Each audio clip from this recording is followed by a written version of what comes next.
મારું નામ ધીરુભાઈ મંજીભાઈ કેળા, મારો તાલુકો બગસરા, અમરેલી જિલ્લો.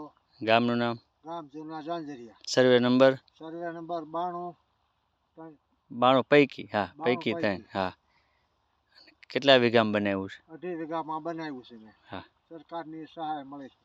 બરાબર.